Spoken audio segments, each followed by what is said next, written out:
Hey guys, so this video is just going to be a walkthrough of the smoke alarm system that we recently installed in our house, just in case anyone is in a similar position to what we were in, where you've moved into a new house and you want to, or you're thinking about upgrading a smoke alarm system or installing a fresh new smoke alarm system, anything like that. For us, for example, we moved into this house. The previous owners had smoke alarms, but they were on the upstairs and downstairs landing, so only two smoke alarms, and they were both integrated into the house alarm as well. So they're all wired in, which makes it harder to actually add new smoke alarms to the existing system. Just from a cost perspective, I thought and functionality as well, to be fair, I thought let's just look to see what else is out there. And yeah, so I went with the Xsense Link Pro smoke alarm with base station. So when you're looking for Xsense products, just make sure you see the Link Plus or the Link Plus Pro symbol. So Link Plus works like your traditional connected smoke alarm system. So if we ignore the base station, you've essentially got multiple smoke alarms. Each smoke alarm will be able to communicate with one another. So if one was triggered, the rest will also be triggered. Link Plus Pro adds this base station, and the base station provides app connectivity. So I know you might be thinking, oh, another app, but I think this is a perfect example of good tech where an app is actually useful. With this app, you'll be able to visualize your system. So you can see the battery level of the smoke alarms, you can test the smoke alarms easily, but the most important feature, I think, is being able to locate or see the location of the source of the fire without actually leaving your current position. So imagine you're sleeping in your bedroom, smoke alarm goes off. You wake up, you want to know exactly where the fire is without having to leave the room, sorry. This system allows you to do that because what happens is smoke alarm gets triggered, let's say in the kitchen, your phone will receive a notification saying kitchen smoke alarm triggered, whilst obviously all of these are also going off. The base station will also send or say an audible alert of the location of the smoke alarm that has been triggered as well. So I think that's an additional feature that, to be fair, is very, very useful in the case you are in a fire, because it prevents you from leaving your current location, so for example your bedroom, to find out where the fire is. Because if the fire is in another bedroom, it potentially could save you from going into or towards the fire. So I think this is, a really good feature. The base station, you're, I think, able to connect to a stupid number of devices. I think it's about 50 or whatever. But I also got this as well. So this is a heat alarm. As most of you probably know, ideally you should be installing a heat alarm in your kitchen. I decided to go with the 2-pack because I wanted to have a heat alarm in the garage as well, especially with all lithium batteries and drills exploding. So I decided to go with a heat alarm for the garage just to be on the safe side. 2-pack works slightly cheaper per alarm than a single heat alarm, but these have an integrated battery. So these have replaceable batteries, I'll show you after. These don't, but the shelf life of this, I think, is 7 years, and these are 10. With smoke alarms, ideally, we'll be replacing them every 10 years, I think, just because the sensor can get dirty and can become, dust prone, etc. So in order to maintain the sensitivity levels, you should really be looking to replace them every 10 years. And yeah, so this is what the base station looks like. You can pop this anywhere as long as it can connect to or has signal strength or strong enough signal strength to the smoke alarm. So you can put this anywhere you want. We keep it on the landing just so that if there is an audible alert, it's an open enough area that whether you're upstairs or downstairs, you can hear the audible alert. These are the actual smoke alarms. So you do have, and I pressed it by accident.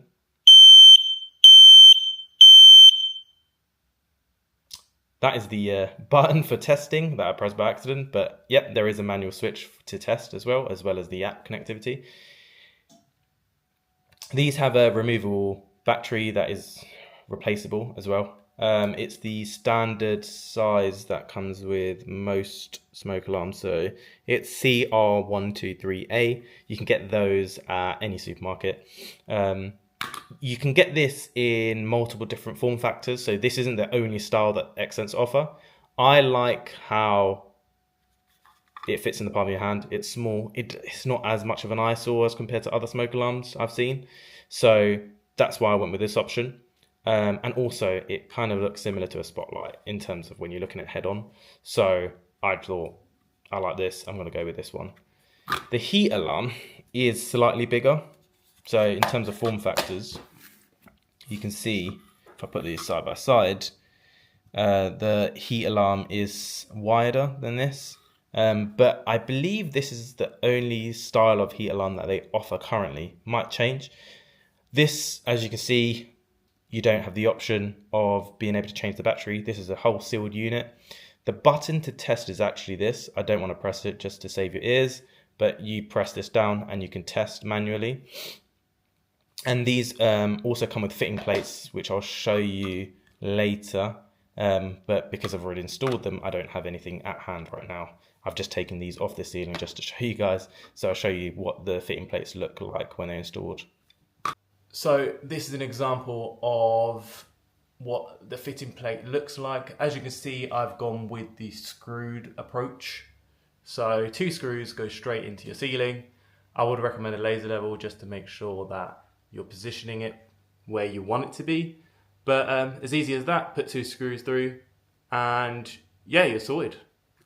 I think it's worth noting that you can use adhesive strips. I think Xsense do offer that as a package as well, where they provide you with adhesive strips that you can use. I personally prefer screwing stuff in because it's easier to fix than adhesive strips.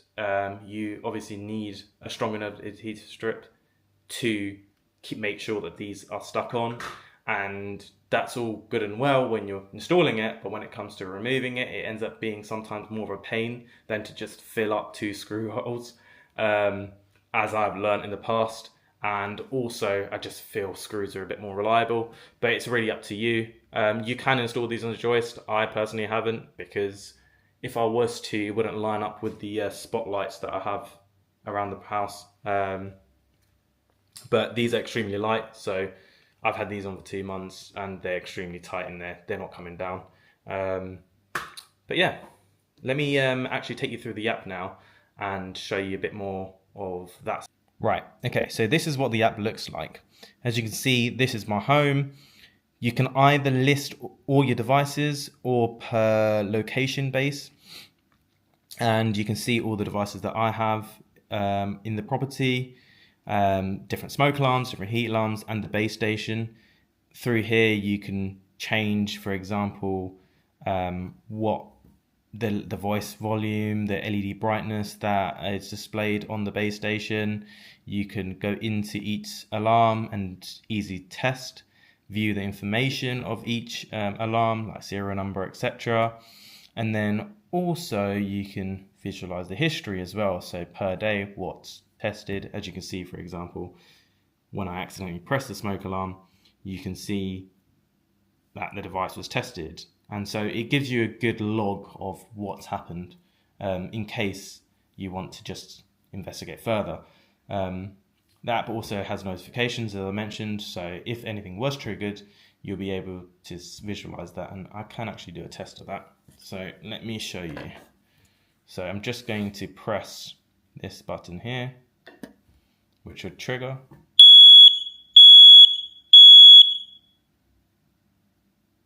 As you can see, I get a notification. These devices are very easy to add. All you do, especially through the application, all you do is press the plus icon there and you select, for example, the smoke alarm, and you can see these are the various different smoke alarms that Xsense offer. In my case, the Link Plus Pro smoke alarm, and then you can see 3 different options. That's my one. I then click that and I can add it. But the instructions are very, very well written. It's very easy to follow, and yeah, it's a good system overall.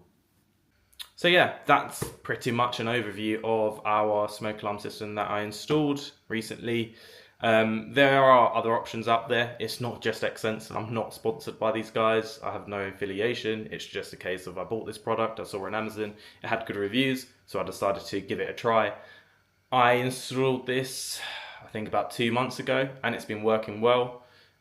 Notifications come through as normal. I've tested, a few smoke alarms just to make sure, because certain apps, the longer you leave it, the more chances things would happen in terms of, devices losing connection or things like that happening. I haven't seen anything, I haven't experienced anything happen like that. So fingers crossed it does work.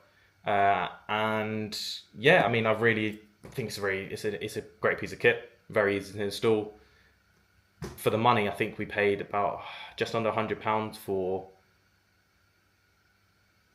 3 smoke alarms plus 2 heat alarms. So I don't think that's bad. Obviously, it can be cheaper with traditionals, especially cheaper if you just wanted a smoke alarm with no connectivity at all. So for example, this is that, for example. I bought it for the attic. This is an Xsense, but do you see how it doesn't have the Link Plus Pro icon? I just bought this because it was cheap and it was an offer. Doesn't need to be an Xsense product, but it was only like a £5 or a tenner. Yeah, back to what I was saying. You can have a cheaper system, but obviously you have to let go of some of the functionality that this system holds. So really and truly, I think when it comes to safety and things like that, you don't really want to cheap out on it, just because when the time comes where you are relying on that system, you want to make sure that you don't want to have regrets, basically. So yeah, if you enjoyed this video, give it a like. If you have any other questions that maybe I haven't answered, or if you want me to look into, is this system better than Y system, just leave a comment. I'll try and help you out. I'll try and answer as best as I can. If you have any questions about this system in particular, leave a comment. I'll try and answer it as well. But yeah, that's it. I mean, I want this channel to be about helping each other out. It's going to be DIY based. The only reason I started it is because my wife said, you always do stuff around the house, why don't you record it? It might be useful for someone who's in a similar situation as I am. Whether you've moved into a new house, a new flat, or you're just a bit nervous about DIY and you want someone else to help you take yourself along that journey. So if you are into that type of content, just appreciate a subscription. If you can subscribe, it'd be amazing. And yeah, until the next video, take care.